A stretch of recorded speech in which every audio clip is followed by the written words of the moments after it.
All right, good morning, everybody. First of all, thanks for clicking on this link and trying to watch the lecture. From here moving forward, I'm going to be lecturing pretty much the same as I did in class every day with the PowerPoints that I already have presented. But the only difference is obviously you're not seeing me in person. I am putting this first slideshow together just as a test run to make sure everybody can access this from whatever device that you are using to try to access your work.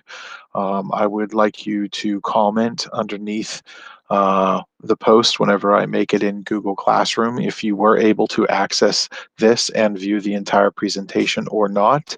If people are having a lot of trouble, I have something else I'm going to try, but I want to see if this is going to work first, because this is definitely the easiest and most straightforward way for me to be able to present this material to you. So what I'm going to do is I'm going to rehash the information that we actually did on the very last day that I lectured in class, which was March 10th, right before we started working on our student loan packets.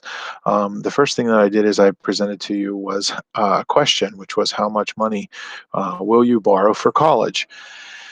And I proceeded to show you that there is a way to calculate your monthly loan payment. And I gave you the formula here, which is your payment is equal to P, the principal, times M divided by 1 minus 1 plus M to the negative n. And M is your monthly interest rate. That is found by taking the interest rate, converting it to a decimal, and then dividing by 12. P is, of course, your principal, and N is the number of payments that you're going to make. That is calculated depending on how much time you're going to be taking your loan out for. So, for instance, if you are taking a 10-year loan out, you will make one payment per month for 10 years. Therefore, your total number of payments would be 120 payments. So you would put 120 in for N. So then I presented you with this question. A student just graduated in college with $50,000 in school loans. They locked in at 5% interest for 15 years. How much of their pay should be budgeted for school loan repayment?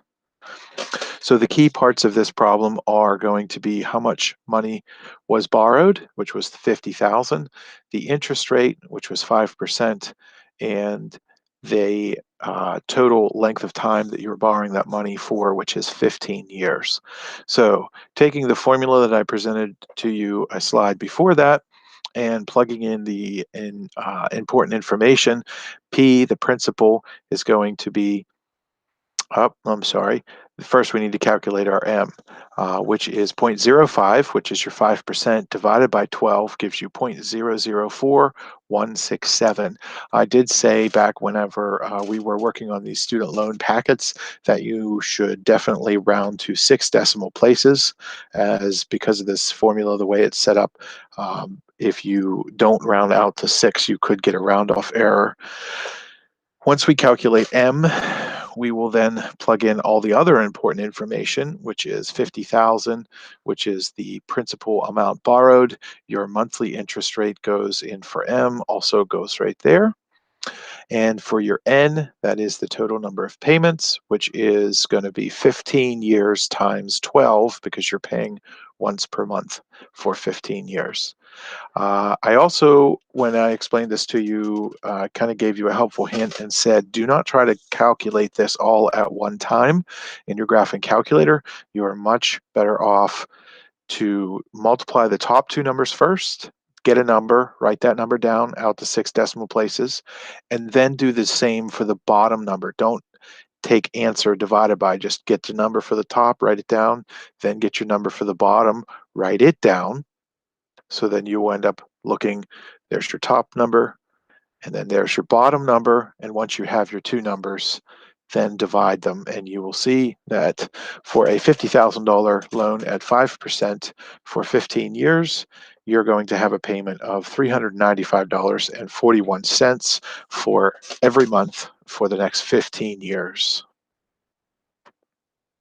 Now, how do you calculate how much you end up paying back? Well, if you know that you're going to pay the $395.41 every month for 15 years, you can simply take that $395.41, multiply it by 15 years times 12 because you're paying once a month, and you will get a grand total of $71,173.80.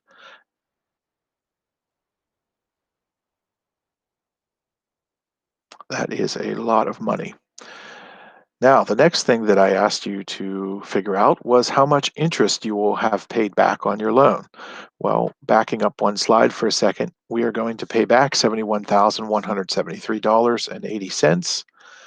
If you are paying back $71,173.80 and you only originally borrowed $50,000, when you subtract the two, you get $21,173.80. That is the total amount of interest that you end up paying back because you borrowed $50,000 originally.